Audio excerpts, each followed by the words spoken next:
for joining us. Welcome to our town hall on the Infinite Loop campus. Normally, we don't spend a lot of time looking back, but yes, we are about to celebrate Apple's 40th birthday on April 1st. That video lists some of the amazing products and epic moments in our history and reminds us just how many times Apple has changed the world. Recently, we passed a major milestone that no one could have ever imagined. There are now more than 1 billion Apple devices in use around the world.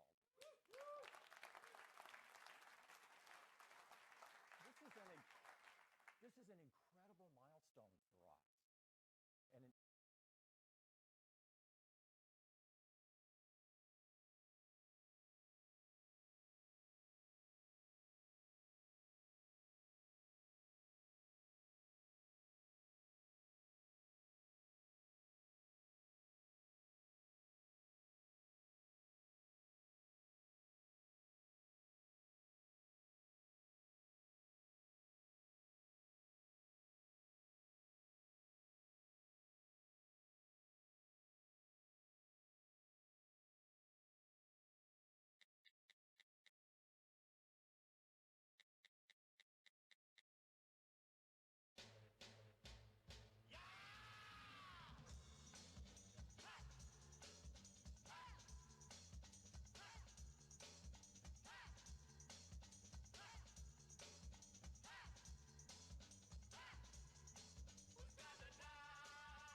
morning.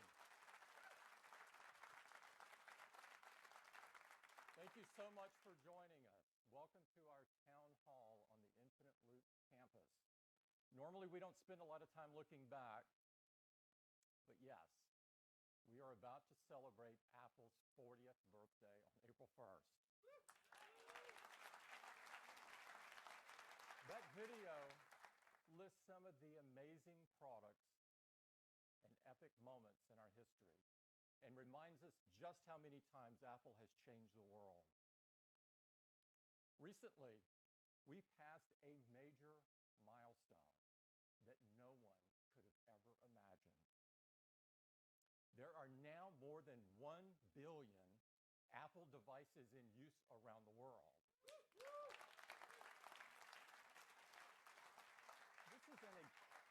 This is an incredible milestone for us and an indicator of how much impact Apple has on people around the world.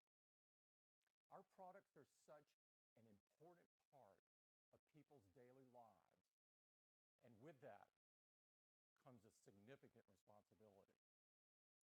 So before we get started today, I'd like to address something that I know is on the minds of many people this morning.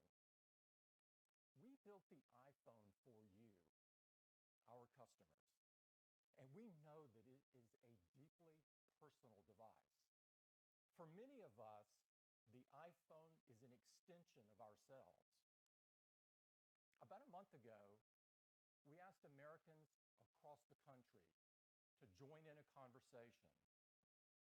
We need to decide as a nation how much power the government should have over our data and over our privacy.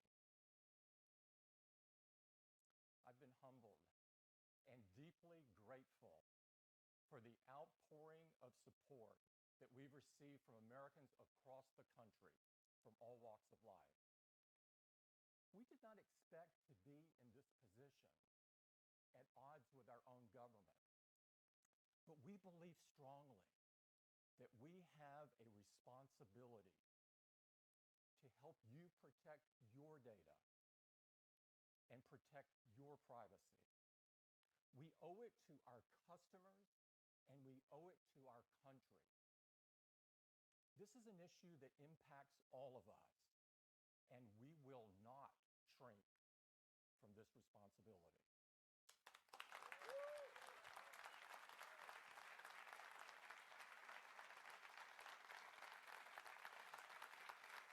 Thank you. Thank you. Thank you. Thank you. Okay. So let's get back to why you're here this morning. Because so many people use our products every day, we understand that we have an opportunity and a responsibility to impact things for the better. So we want to get started this morning by talking about two initiatives where we are working hard to leave the world better than we found it. We'd like to start with the environment. And I'd like to invite Lisa Jackson up to tell you what we're doing to preserve and protect the environment. Lisa?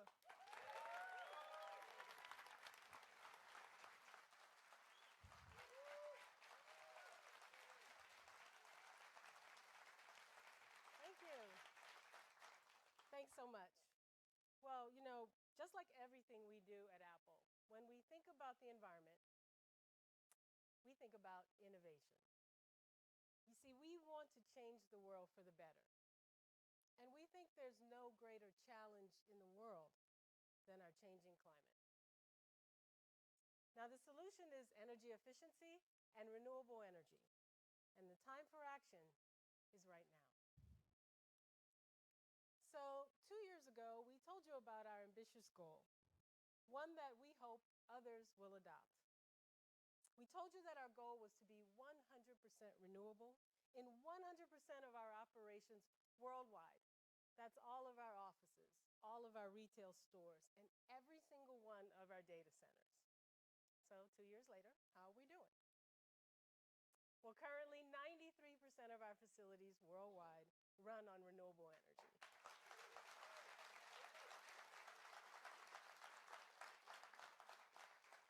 And just last year, we reached our goal of using 100% renewable power to power our operations in the United States, as well as our offices and stores in China. In fact, we're now 100% renewable in 23 countries around the world. Now, in some places, we're able to purchase renewable energy right from the grid, from existing sources. But that's not always possible, which has led us to some pretty innovative solutions. In Sichuan province, China, we found a way to build a 40-megawatt solar farm without disturbing the local population. Yaks.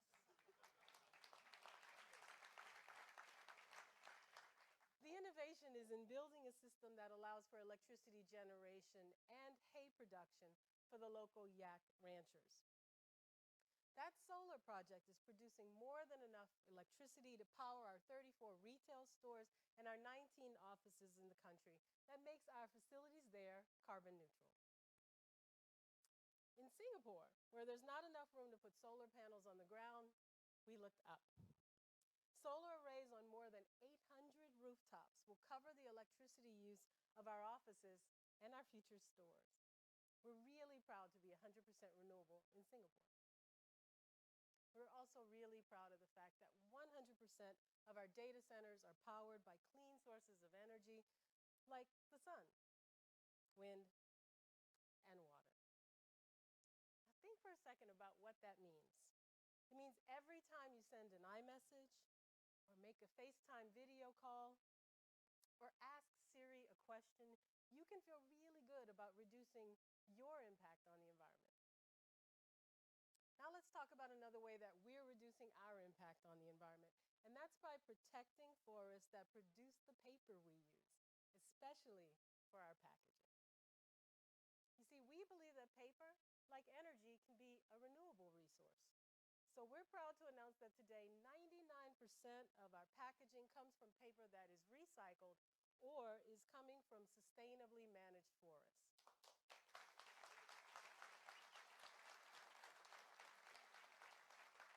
This is especially important as we continue our move to all paper packaging.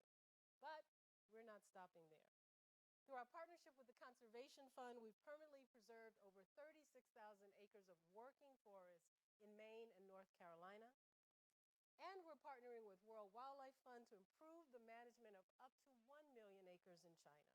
You see, our goal is to add to the world's supply of responsibly sourced paper rather than take from it. Now, while we're focused on conservation, let me tell you about another way we're working to preserve our planet's resources. And that's through reuse and recycling. You see, we've worked really hard to make sure our products don't end up in places like this. And we think the best way to do that is to have them be reused. That's why we design our products to last. And we're happy to say that thanks to their durability, the vast majority of iPhones that we get back end up being reused, including the phones we get back from our iPhone upgrade and trade-up programs. But at some point, even our products need to be recycled. Many recycling systems today waste much of the material they collect, so it can't be reused. We think it's time for a new approach. We put an incredible amount of energy into designing the best products in the world. And we've put that same kind of energy into thinking about what happens when they can no longer be used. Let me introduce you to a pretty cool R&D project. We call him Liam.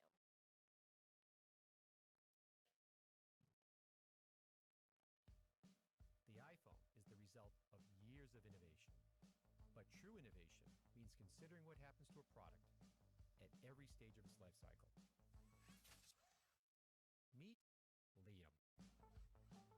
When it's time, Liam deconstructs your iPhone. Parts are detected and removed and separated. So the materials inside those parts can be repurposed. To rescue cobalt and lithium from the battery, separate the gold and copper in the camera, extract silver and platinum from the main logic board, so the materials in your iPhone can live on. Because in a world with limited resources, some things can't be replaced.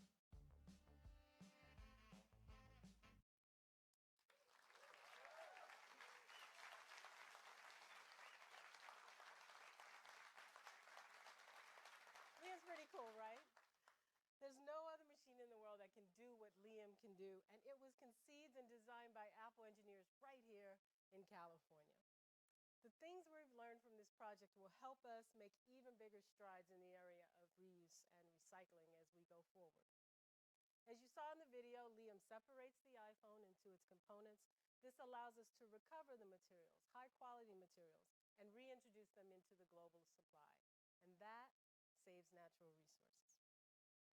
So that tungsten from the iPhone alert module can be used to make a precision cutting tool. And the silver from the motherboard can be used in a solar panel. Now, ultimately, our goal is to create breakthroughs that allow us to use those high-quality materials in our own products, because reuse and recycling is so important. And that's where you can come in. With Apple Renew, you can recycle your devices easily and quickly in a way that's safe for your data and safe for the planet. All you have to do is take them into an Apple retail store. Or send them to us for free by visiting apple.com/recycling to print a prepaid mailing label. We're making great progress in our environmental efforts, but we have a lot more to do, and we promise to keep you updated along the way. Now back to Tim. Thanks. Thank you, Lisa.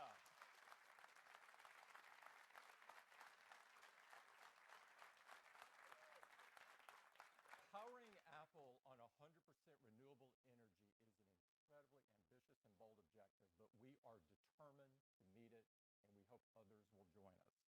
The second initiative we'd like to talk about this morning is health. With the launch of Research Kit last year, we've seen that Apple technology can have a positive impact on people's health. And to tell us about some progress in this area, I'd like to invite up Jeff Williams. Jeff?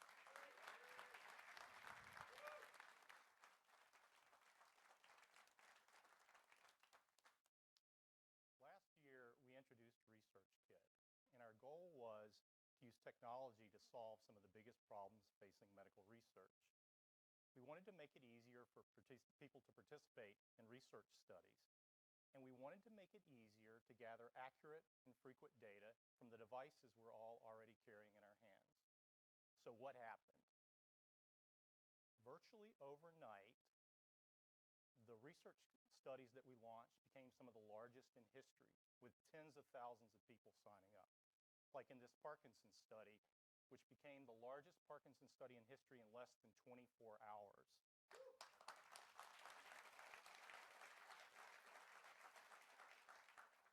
Studies broke geographical boundaries. Traditionally, studies are centered around the research institution, but with ResearchKit, anyone, anywhere can participate. Mount Sinai's asthma app actually discovered asthma triggers from all 50 states. But more important than any of that, researchers are gaining insights that just weren't possible before. Take diabetes. You and I know diabetes is type 1 and type 2, but Mass General's study of type 2 diabetes found that some people respond completely differently to therapies than others, supporting the theory that there are actually subtypes of type 2 diabetes, helping pave the way for precision medicine for the future. Some of the world's most respected institutions have released ResearchKit studies covering a wide range of diseases and conditions that affect billions of people around the world. ResearchKit is opening up all kinds of possibilities, and I'd like to show you a video to tell you more about it.